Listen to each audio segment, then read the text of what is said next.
حالا سابق فرماندهی نیروهای سرب‌های بوسنیا راتکو ملادیچ 75 ساله است. ولی با وجود تنی دردمندش او را به 11 جرم از جمله قتل عام، جنایت‌های نظامی و جنایت بر ضد بشریت ایبدار کردند. نه من در این باره شنیدن نمی‌خواهم. دادگاه ملادیچ سال 2012 آغاز یافته بود. او در حال مرافعه را ناعادلانه و خود را بیگناه اعلام کرد.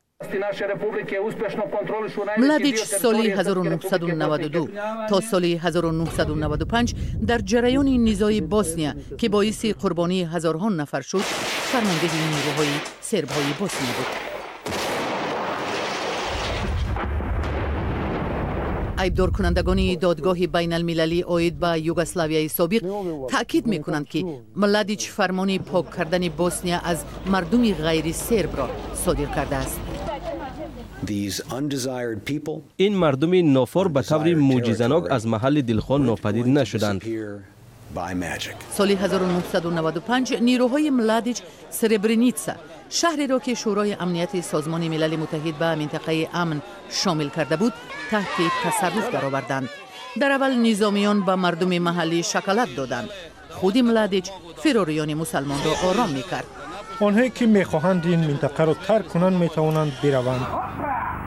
ولی بعد چند ساعت نظامیان هزارها مرد و پسران مسلمان را قتل کردند.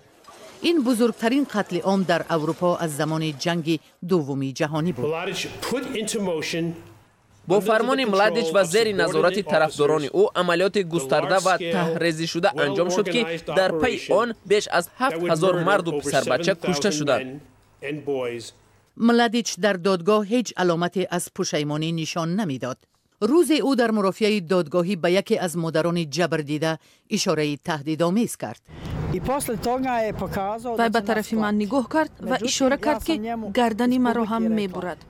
من به جایم نشستم و به او این طور نشان دادم. دادستان‌ها ملادیچ را در محاصره سرای و متهم می‌کنند که 4 سال ادامه داشت.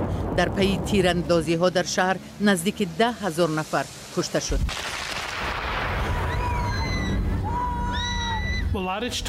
خود ملادیچ نقل میکند که چگونه با سنایپر به سوی مردمی سرایو تیر میکشد، گویا این کدام یک نوع ورزش و یا دلخوشی باشد. ملادیچ در ارتش یوگسلاویا کاریری حربی ساخت. در سال 1991 زمانی که کشور بر رکود دچار شده بود، او را برای نبرد با جدای خواهان خلوت فرستادند. او همچون فرماندهی بی‌رحم شهرت یافت و دیر نگذشته رتبه ژنرالی گرفت. من هیچ جنایتی نکردم، تنها از مردم خود دفاع کردم. ملادیچ 16 سال از مقامات پنهان بود. او را سال 2011 در دهه لازریو در شرق سربیا بازداشت کردند. ملادیچ اکثرا در منزل سابق نظامیانی به او صادق زندگی میکرد. بیشتری از سرب‌ها تا هنوز او را قهرمان می‌دانند. ما غلام او می‌شدیم و او را پنهان می‌کردیم. ملادیچ زمان بازداشت شد که مشکلی صحتی داشت. او 2 دفعه گرفتاری سکته مغزی شد. وکیلان دفاع با اشاره به وضع بد سلامتی زیر حمایه‌شان کوشش می‌کردند اعلان حکم را به تأخیر اندازند. راتکو ملادیچ نه یگان مخلوق فوق‌العاده بلکه یک انسان عادی بود. او متهم است ولی گناهکار نیست. اما ایبدار کننده های دولتی در سخن نهایی خود از دادگاه برای ملادیچ حکمی ابد را طلب کردند.